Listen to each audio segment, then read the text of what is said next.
اعوذ باللہ من الشیطان الرجیم، بسم اللہ الرحمن الرحیم۔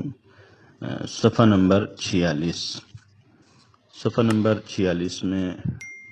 سورہ مبارکہ بقرہ کی 270 سے 274 نمبر تک کی 5 آیات ہیں، جن کا ترجمہ یہ ہے: بسم اللہ الرحمن الرحیم۔ اور تم جو کچھ بھی راہ خدا میں خرچ کرو گے یا نذر کرو گے تو خدا اس سے باخبر ہے، البتہ ظالمین کا کوئی مددگار نہیں ہے۔ اگر تم صدقہ کو علی الاعلان دو گے تو یہ بھی ٹھیک ہے، اور اگر چھپا کر فقراء کے حوالے کر دو گے تو یہ بھی بات بہت بہتر ہے، اور اس کے ذریعے تمہارے بہت سے گناہ معاف ہو جائیں گے، اور خدا تمہارے اعمال سے خوب باخبر ہے۔ اے پیغمبر، ان کی ہدایت پا جانے کی ذمہ داری آپ پر نہیں ہے، بلکہ خدا جس کو چاہتا ہے ہدایت دے دیتا ہے۔ اور جو لوگ جو مال بھی راہ خدا میں خرچ کرو گے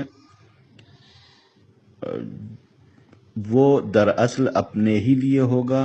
اور تم تو صرف خوشنودی خدا کے لیے خرچ کرتے ہو، اور جو کچھ بھی خرچ کرو گے وہ پورا تمہاری طرف واپس آئے گا، اور تم پر کسی طرح کا ظلم نہ ہوگا۔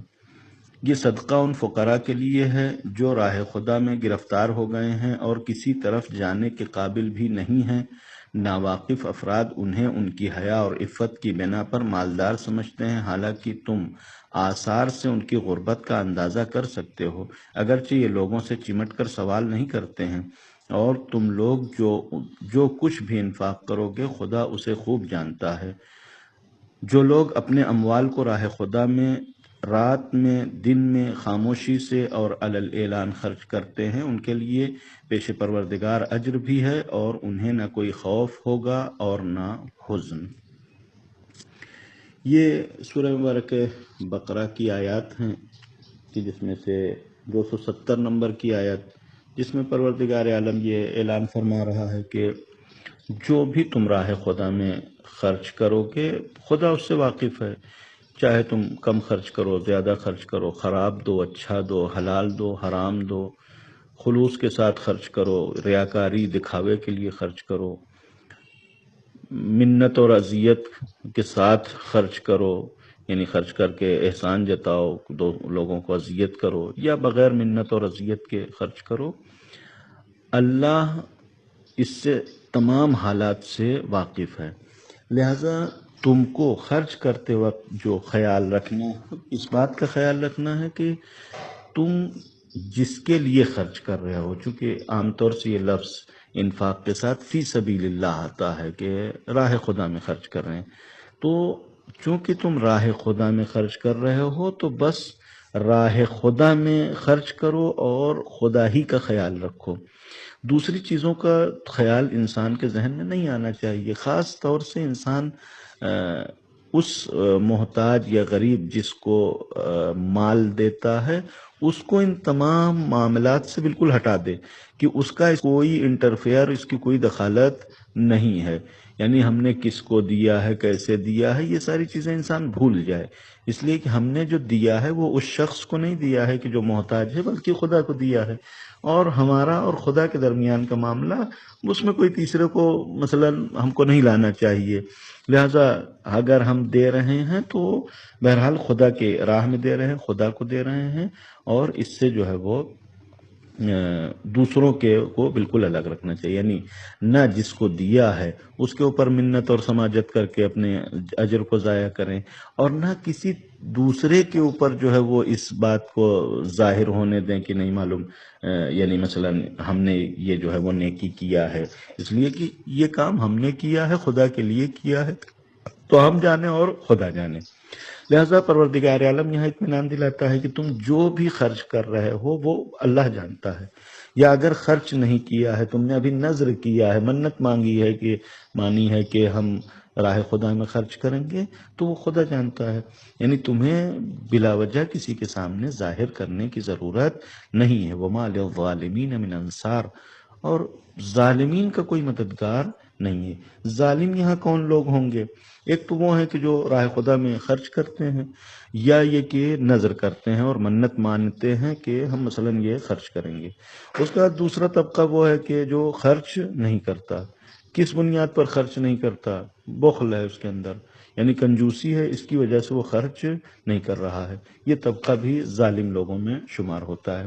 یا خرچ کرتا ہے لیکن جیسے خدا نے کہا ہے ویسے خرچ نہیں کرتا، یعنی خرچ کرتا ہے اور اس کے بعد پھر خرچ کر کے احسان جتاتا ہے، جس کو دیا ہے اس کے اوپر احسان لاتا ہے، احسان جتاتا ہے۔ ظاہر ہے کہ یہ شخص ظالم ہے۔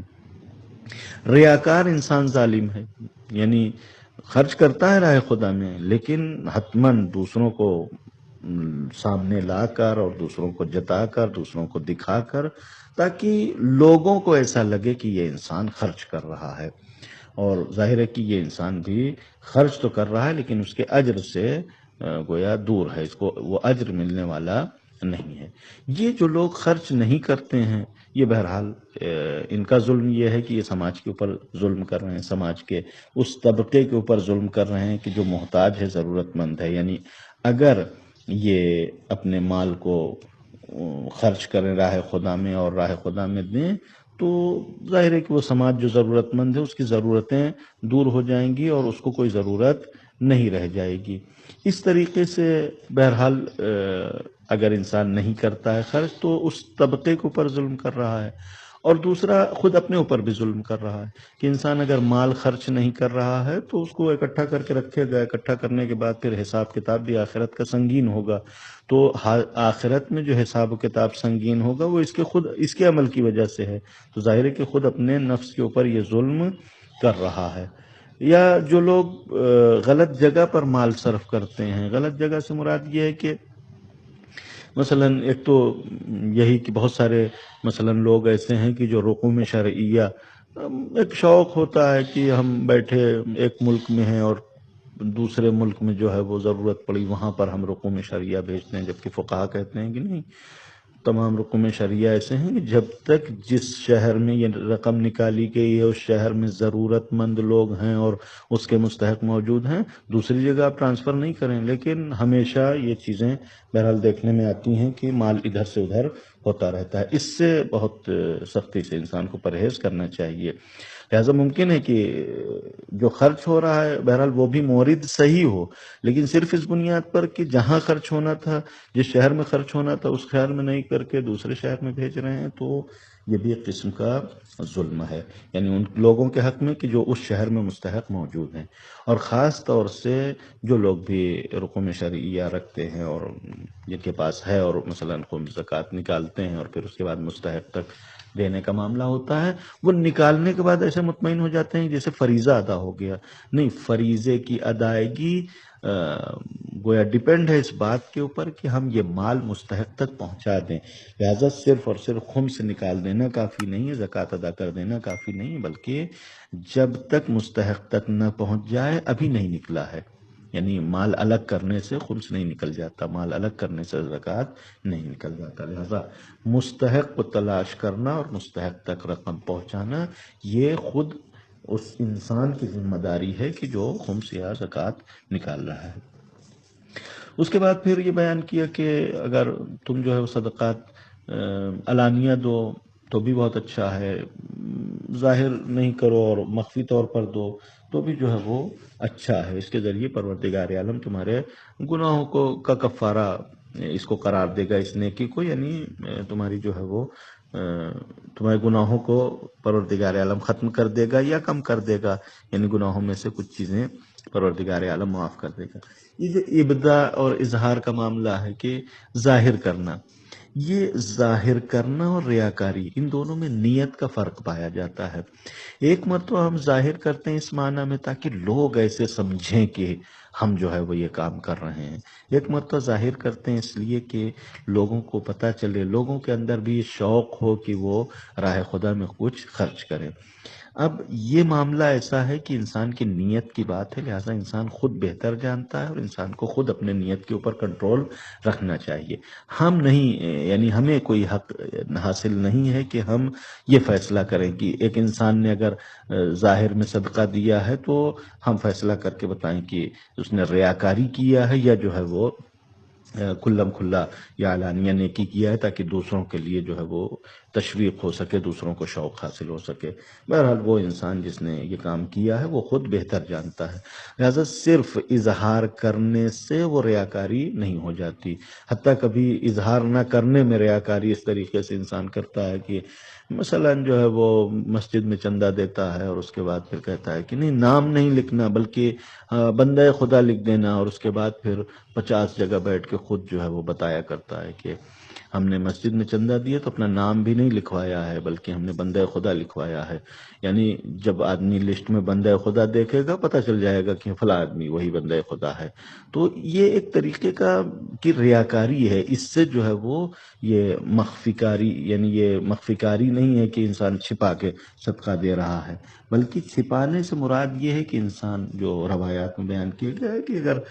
داہنا ہاتھ دے تو بائیں ہاتھ کو خبر نہ ہو، یعنی انسان کو کسی کو بھی اندازہ نہیں ہونا چاہیے کہ مثلا جو ہے وہ انسان نے نیکی کیا ہے۔ اس کے بعد 272 نمبر کی آیت ہے کہ جس میں پروردگار عالم نے پیغمبر کو خطاب کیا کہ یا رسول اللہ، لوگوں کے ان لوگوں کے ہدایت کی ذمہ داری نہیں، کچھ خاص لوگوں کی طرف اشارہ ہے، وہ ہدایت دینا آپ کا کام نہیں ہے بلکہ پروردگار عالم ہدایت کرتا ہے۔ یعنی پیغمبر کا جو کام ہے وہ بلاغ المبین، پیغام الہی کو بندوں تک پہنچا دینا، اور اس کے بعد پھر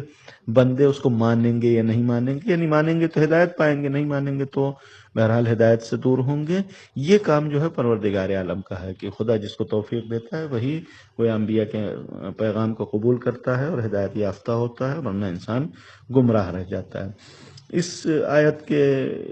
شان نزول کے حوالے سے بیان کیا گیا کہ عام طور سے مسلمان مثلا جو کفار تھے ان کو انفاق نہیں کرتے تھے، ان کو مثلا نہیں دیتے تھے، اگر کفار ضرورت مند ہوتے تھے تو ان کی مدد نہیں کیا کرتے تھے، اس طریقے سے کہ مثلا ایک طریقے کا ہم ان کے اوپر پریشر رکھیں گے اور تو وہ اسلام قبول کر لیں گے اور ہمارے دین میں داخل ہو جائیں گے۔ اس فکر کے ذیل میں یا اس فکر کو دیکھتے ہوئے پروردگار عالم نے یہ حکم دیا کہ نہیں، یہ کام مناسب نہیں ہے۔ وہ ضرورت مند ہیں تو تم ان کی ضرورت پورا کرو، ہدایت دینا جو ہے وہ پیغمبر تمہارا کام نہیں ہے۔ یعنی تم نے پیغام پہنچا دیا ہے، پروردگار عالم جب توفیق دے گا تو یہ ہدایت قبول کر لیں گے، لیکن یہ کام مناسب نہیں ہے کہ ان کے مدد نہ کیا جائے تاکہ وہ مثلا زبردستی یا مجبور ہو کے اسلام قبول کر لیں، کہ حقیقت میں ایسے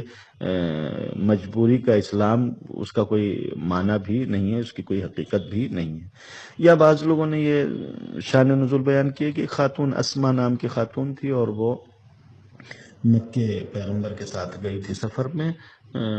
وہاں پر اس کے 2 رشتہ دار عورتیں وہ آئیں مدد مانگنے کے لیے، ان سے وہ ضرورت مند تھیں اور وہ مدد مانگنے کے لیے آئیں۔ تو اس خاتون نے آ کر پیغمبر سے پوچھا کہ یا رسول اللہ، یہ کافر ہیں، مشرک ہیں اور یہ ہم سے مدد مانگنے کے لیے آئی ہیں، تو ان کی مدد کیا جانا چاہیے نہیں کیا جانا چاہیے؟ پروردگار عالم نے یہ حکم دیا کہ نہیں، صرف اس لیے کہ وہ کافر ہیں اس لیے ان کو مدد نہیں روکو بلکہ ان کی اعانت تعاون کرتے رہو۔ قرآن مجید نے بھی جہاں منع کیا ہے کہ وَلَا تَعَاوَنُوا عَلَى الْإِثْمِ وَالْعُدْوَانِ، گناہ کے اوپر کسی کا تعاون نہیں کرو، ظلم کے اوپر کسی کا اور تعاون نہیں کرو۔ اس کے معنی یہ نہیں ہے کہ گنہگار کی مدد نہیں کرنا ہے، یعنی اگر آدمی گنہگار ہے تو اس میں یعنی جو کام گناہ ہے اس کام میں انسان کی مدد نہیں کرنا چاہیے۔ صرف یہ کہ وہ گنہگار ہے لہٰذا جو ہے وہ ہم اس کی مدد نہ کریں، مثلا ایک انسان جھوٹ بولتا ہے تو ہم کہیں کہ اس کو کچھ نہیں دو تاکہ یہ بھوکا مر جائے، نہیں، اگر جھوٹ بولنے والے انسان بھوکا ہے تو اس کی بھوک کو دیکھتے ہوئے اس کی مدد کرنا ہے، وہاں وَلَا تَعَاوَنُوا عَلَى الْإِثْمِ وَالْعُدْوَانِ وہاں کے لیے نہیں ہے۔ لہذا انسان بہرحال بغیر مذہب اور ملت اور فرقے اور بہرحال کاسٹ کو دیکھے ہوئے انسان اگر انفاق کرتا ہے تو یہ انفاق بارگاہ الہی میں قابل قبول ہے، اور پروردگار عالم کہتا ہے کہ تم تو خدا کے لیے کر رہے ہو تو خدا تمہارا مکمل اجر اور مکمل بدلہ دے گا، لہذا تم اجر کی پرواہ نہ کرو بلکہ جیسے خدا کہہ رہا ہے اس کو خرچ کرو۔ اس کے بعد کی آیت 273 نمبر کی آیت میں بعض لوگوں کا تذکرہ کیا گیا ہے کہ جو ہاتھ نہیں پھیلاتے، غریب ہیں، محتاج ہیں، ضرورت مند ہیں، لیکن لوگوں کے سامنے ہاتھ نہیں پھیلاتے. تو چونکہ لوگوں کی عادت یہ ہے کہ جب تک انسان مانگے نہیں تب تک دیتے نہیں، لہٰذا قرآن نے بہت سختی سے تاکید کی کہ اگر نہیں مانگتے تو تم یہ نہ سمجھو کہ وہ ضرورت مند نہیں ہیں. تو قرآن کہتا ہے کہ وہ لوگ نادان ہیں، جاہل ہیں، کہ جو ان کی عفت اور نہ مانگنے کی وجہ سے وہ ان کو اغنیا سمجھتے ہیں. نہیں، تم ان کے آثار سے تم کو لگتا ہے، تم خود محسوس کر سکتے ہو کہ وہ ضرورت مند ہیں، تو جیسے ہی محسوس ہو کہ وہ ضرورت مند ہیں جا کر ان کی مدد کرو. روایات میں ہے کہ یہ آیت اصحاب الصفہ کے حوالے سے ہے کہ پیغمبر کے زمانے میں بعض افراد تھے کہ جو مکے سے آئے تھے یا مدینے کے باہر سے آئے تھے، اسلام قبول کیا تھا، لیکن مدینے میں ان کا کوئی سرپناہ نہیں تھا، کوئی ٹھکانہ نہیں تھا، لہٰذا یہ لوگ آ کر مسجد پیغمبر میں رہتے تھے. کسی کے سامنے گدائی بھی نہیں کرتے تھے، جو کوئی انسان کچھ دے دیتا تھا اپنا کھا لیتے تھے. چونکہ بڑی تعداد تھی لہٰذا مسجد میں ان کی جگہ بھی نہیں تھی، یعنی اتنی کہ وہاں پر وہ مستقل قیام کر سکیں، لہٰذا مسجد کے سامنے ایک چبوترا بنا دیا گیا تھا، ایک جگہ معین کر دی گئی تھی. اس کو جو ہے وہ اصحاب صفہ کہتے ہیں وہاں پر رہنے والوں کو. اور یہ آیت ان کے لیے ہے کہ بہرحال یہ آیت یعنی خاص اگر ان کے لیے بھی نازل ہوئی ہو تو ایک پیغام اس میں عام ہے. وہ پیغام یہ ہے کہ دیکھو، انتظار نہ کرو کہ مانگے تب جو ہے وہ دینا ہے، بلکہ اگر تمہیں محسوس ہو، پتہ چل جائے کہ کوئی انسان ضرورت مند ہے تو انسان کو اس کی ضرورت کو پورا کرنا چاہیے. آخری آیت اس پیج کی 274 نمبر کی آیت ہے کہ جو لوگ بھی دن رات علانیہ مخفی طور پر کسی بھی طریقے سے راہ خدا میں خرچ کرتے ہیں اپنا مال، فَلَهُمْ أَجْرُهُمْ عِنْدَ رَبِّهِمْ، تو اللہ جو ہے وہ اللہ کے پاس ان کا اجر محفوظ ہے. وَلَا خَوْفٌ عَلَيْهِمْ وَلَا هُمْ يَحْزَنُونَ، اور ان کو کوئی خوف اور حزن بھی نہیں لاحق ہونے والا ہے. کہ جس انسان کے دل میں ایمان موجود ہے وہ راہ خدا میں جب خرچ کرتا ہے تو وہ ڈرتا نہیں ہے اس بات سے کہ اگر ہم نے دے دیا تو پھر ہمارا کیا ہوگا، یعنی یہ خوف اس طریقے سے کچھ بھی نہیں پایا جاتا. اسی طریقے سے دینے کے بعد کبھی پچھتاوا بھی نہیں ہوتا اس کو کہ اس نے ارے دے دیا، اگر آج ہوتا وہ ہم نے نہ دیا ہوتا تو آج ہمارے کام آ جاتا. نہیں، اس طریقے کا